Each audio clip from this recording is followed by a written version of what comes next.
How we doing YouTube? It's your friendly gamer SmartEntity here. Today we're going to do a head-on comparison between the Onorix, the Veritux, as well as the new melee archwing, the Rathbone.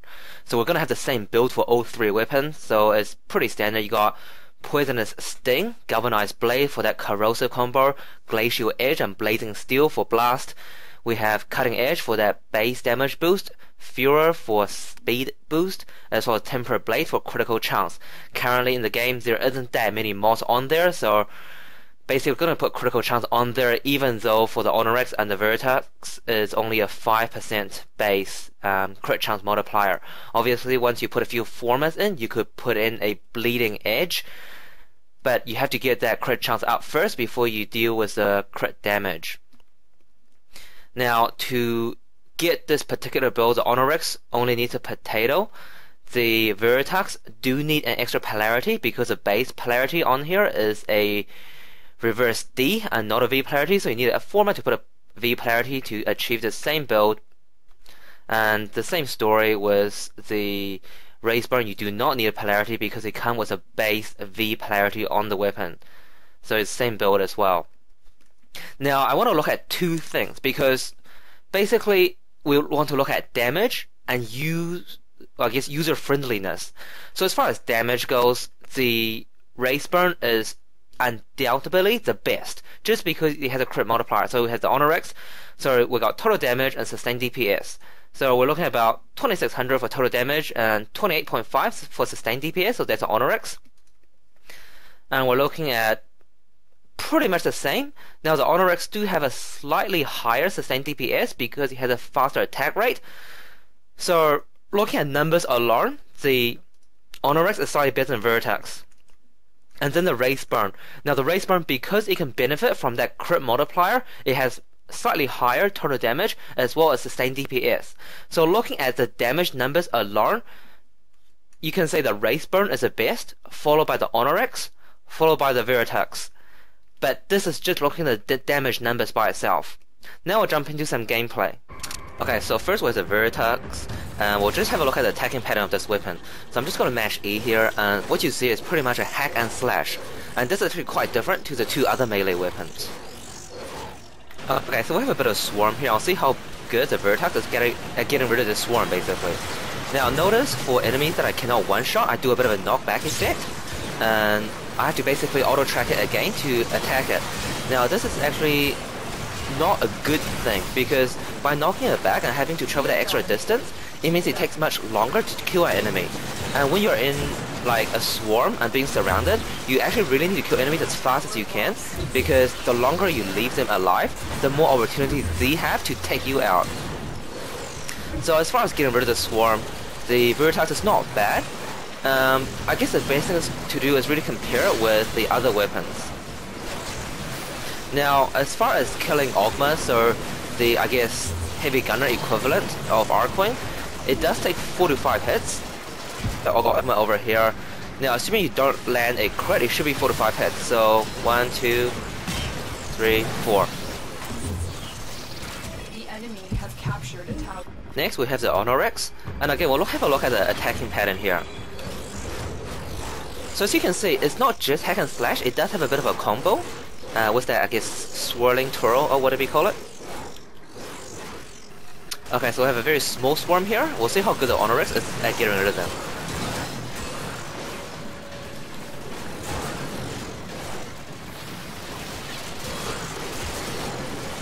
And we have an Ogma as well. So, I mean, it took 3 hits there, but generally, yeah, 3, 4, 5 hits is quite normal, depending on if you land a crit or not. If you land a crit, you can pretty get rid of it in a couple shots. So the Onorix has a bit of a knockback effect on enemies that it can't kill with one shot as well, but I feel it's not as significant as the Veritax, and that's actually good because it means the distance that you have to travel for the second shot is less, which means you can get rid of the swarm much faster. And because of the, I guess, combo-ish attack that it does, I kind of feel it's a bit faster at getting rid of enemies like Ogmas, just because it can attack that much faster. But again, I don't know if that's due to the combo, or if that's just because the Onorix has a faster attack rate to begin with. Finally, we have the Rathbone, and we'll just have a look at the attack pattern. So again, it has a little bit of a combo, and obviously has that hack and slash as well. And to be honest, out of the 3 weapons, because I'm using the same build, the Rathbone is the one that's missing out the most, because we'll show you again in Warframe Builder after this gameplay. With Bleeding Edge, Rathbone exponentially becomes better than all the other enemies just because of its much higher crit multiplier. Okay, so again we have an Ogma here. We'll have a look at how well this weapon performs without Bleeding Edge. So, I think that was a couple shots. Now, the thing is, with a Rathbone is it's not as representative as the other weapons just because it has a much higher crit chance, so you should take crit into consideration. So we've got about 6 enemies here. It's not really much of a swarm, but we'll see how fast this weapon is at getting rid of these guys.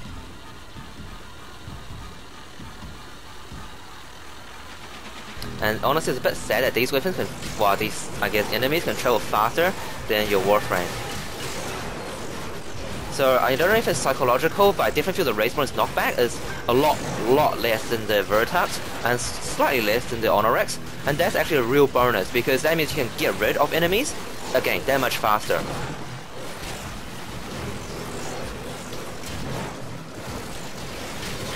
And I kind of feel there's something satisfying about hammering the hell out of enemies.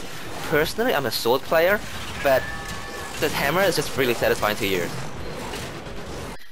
Now I just want to have a quick look at the total or complete final damage potential of these weapons. So with the Onorix, once we put a Bleeding Edge on there, we have a total damage of just over 2900, a sustained DPS of just over 3200. With the Veritux, we have the same total damage, but a much lower sustained DPS of just under 2600, and that's mainly attributable to the lower attack rate of the Veritux versus the Onorix. And finally, the Rathbone. Now this is why the Rathbone is the best melee archwing weapon, is because once you do utilize crit to the max potential, we put a max Bleeding Edge on there, we have a total damage of over 4100 and a sustained DPS of again about 4100. Alrighty, so in conclusion, so V stands for the Veritux, O for the Onorix, and R for Rathbone. So as far as low-level speed kills, to be honest, none of them are that great, and none of them are that shit compared to each other. But none of them really have that, I guess, extra utility, which is to be expected since we only actually have 3 weapons currently, so all of them I give a bit of a 4. As far as high-level utility goes, again, the Veritux and the Onorix are pretty basic.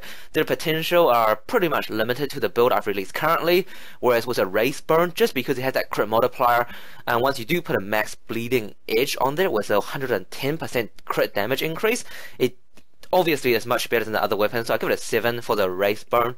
As far as AoE potential, none of them have any. As far as crowd control, so we're looking at basically how fast these weapons can kill the swarm. So the Veritux, I mean, it's okay, but just compared to others, I give it a 2. The Onorix, because it's slightly higher rate of attack, I give it a 3. With a Rathbone, because of its much higher damage potential, it can one-shot enemies, even at a slightly higher level, we'll give it a 5. By the way, all the gameplay you've just seen are done on Uranus Caelus, the interception mission. And as far as subjective factors go, I mean, I almost left this segment out, but we'll put it in for completion's sake. So the Veritux, it was the first weapon I used. I really enjoy using it. It was a sword. I like swords in general, and just a hack and slash was actually quite effective.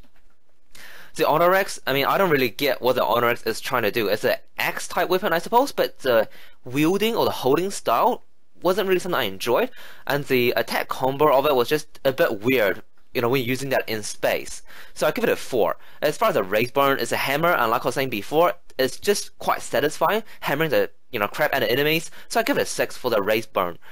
Now, as far as I guess final score goes, 3.75 for the Veritux and the Onorix, not surprisingly, and the Rathbone is 5.5, much higher because hey, it is much stronger and it is the weapon that I'll be using the most. Now finally, I just want to quickly mention a bit of a controversial topic, and that is spinning potatoes and formers. Now since Archwing got released, I've spent 5 catalysts on the weapons. The only weapon I haven't catalyzed is this Velocitus because, let's face it, it's pretty crap. And obviously 2 potatoes on the Electron and the Ordinata. Now, this is a bit controversial because previously, every time I talked about this, I get a lot of hate, and that is basically sometimes I advocate for not spending potatoes and formers because I myself, I'm a quite plat conservative player. I've never bought a potato or catalyst. Excuse me. I've never bought a potato or catalyst from the DE market. All the potato and catalyst I've got are from alerts and whatnot. And I've pretty much exhausted most of my potato supply, especially catalyst, on archwings. Now, again, for people that are quite plat conservative, such as myself, you know, the Rathbone is obviously better than the Veritax or the Onorix. So I've put in the potato on all of them because I'm a YouTuber, I do the testing, and hopefully because I do it, you guys wouldn't have to.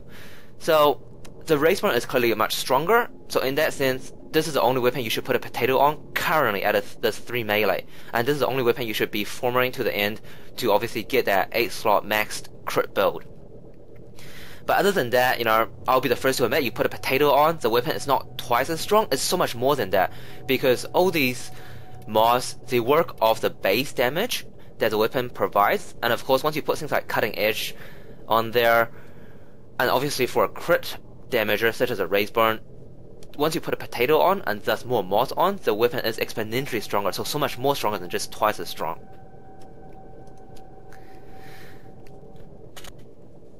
And of course, you know, if you are someone who's not very plat conservative, go all out. You know, spend all the potatoes you want. It is that much more fun. It's just a matter of, I guess, economy, currency conservation. Alright guys, please like, comment, and subscribe, and I'll see you guys in the next video. Cheers.